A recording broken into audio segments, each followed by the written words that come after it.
Magandang araw po sa inyong lahat, lalo na sa ating mga kawal, police, Coast Guard, jail officers, firefighters, at lahat ng nagtatanggol at naglilingkod sa bayan at sa inyong mga pamilya. Ako po si Father Dion, isang paring katoliko ng Military Ordinariate of the Philippines at isang kapilyan na hukbong katihan ng Pilipinas. Ito po ang salita ng Diyos, ang ating gaway. Ngayon po ay January 9, 2026, Friday, pagkatapos ng Epipanya.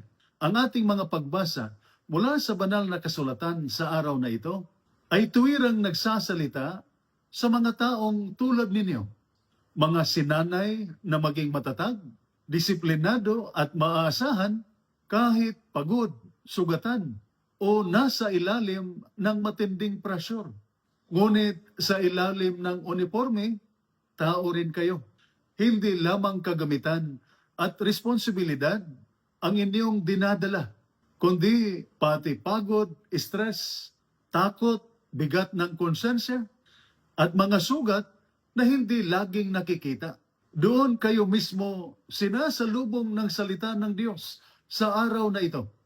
Sa ating unang pagbasa, mula sa unang sulat ni San Juan, chapter 5, verses 5 to 13, nagtanong si San Juan, sino ang nagtatagumpay laban sa sanlibutan? Isang tanong na pamilyar sa buhay uniforme. Sino ba talaga ang nagwawagi? Ang pinakamalakas ba? Ang pinakamalakas ba? Ang pinakamaraming parangal? Ang hindi kailanman nagpapakita ng kahinaan?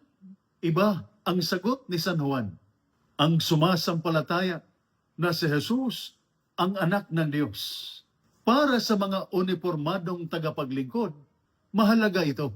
Ang tagumpay ay hindi lamang matagumpay sa operasyon o ligtas sa pag-uwi. Ang tunay na tagumpay ay ang hindi mawala ang kaluluwa, konsensya at pagkatao sa gitna ng tungkulin. Ang pananampalataya kay Kristo ang nagbibigay ng panloob na katatagan. Kapag mahahaba ang operasyon, mabibigat ang mga utos, at malabo ang sitwasyon.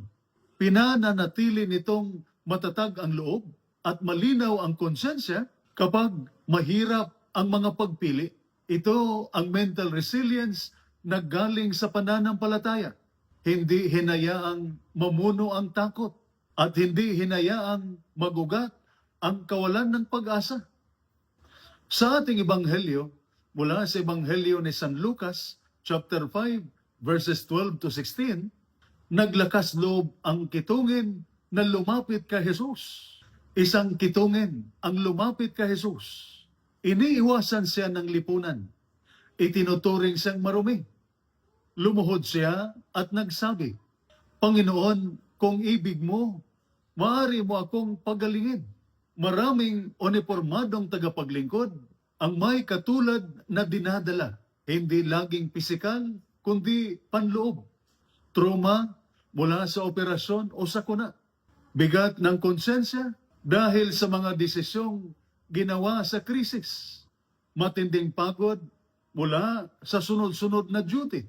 Lungkot dahil sa pagkakalayo sa pamilya. Pressure na laging magmumukhang matatag. Tulad ng kitungin, kailangan ng tapang para aminin, Panginoon, kailangan ko ng tulong. Ano ang ginawa ni Jesus? Lumapit siya at hinipo ang lalaki. Napakalakas ng mensaheng ito para sa mga naglilingkod. Hindi malayo ang Diyos sa inyong mga sugat. Hindi siya natitinag sa inyong kahinaan, takot o tanong.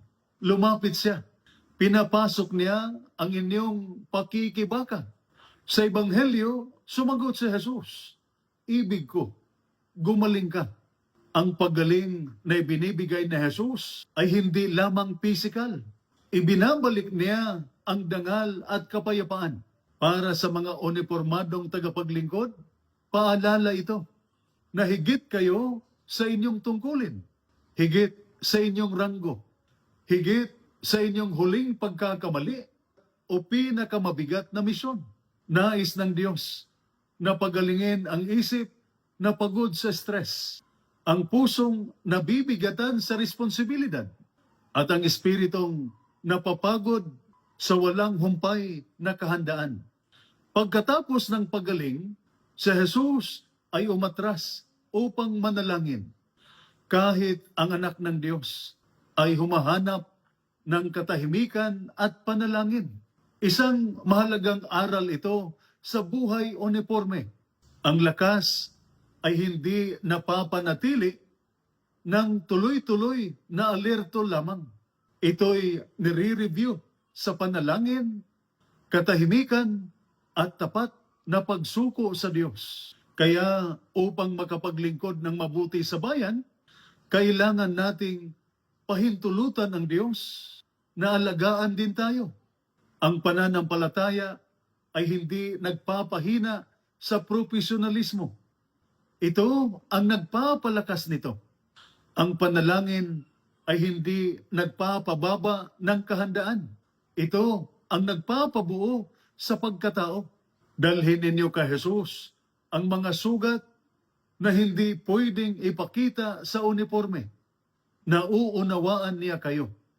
Handa siyang tumulong at kasama ninyo siya sa bawat misyon. Ito po ang salita ng Diyos, ang ating gabay. Manalangin tayo. Panginoong Hesus, hipuin mo ang buhay ng mga tagapagtanggol at naglilingkod sa bayan. Pagalingin mo ang aming mga lihim na sugat, patatagin ang aming isipan sa gitna ng pressure, at palakasin ang aming mga puso upang maglingkod ng may integridad at kapayapaan. Amen.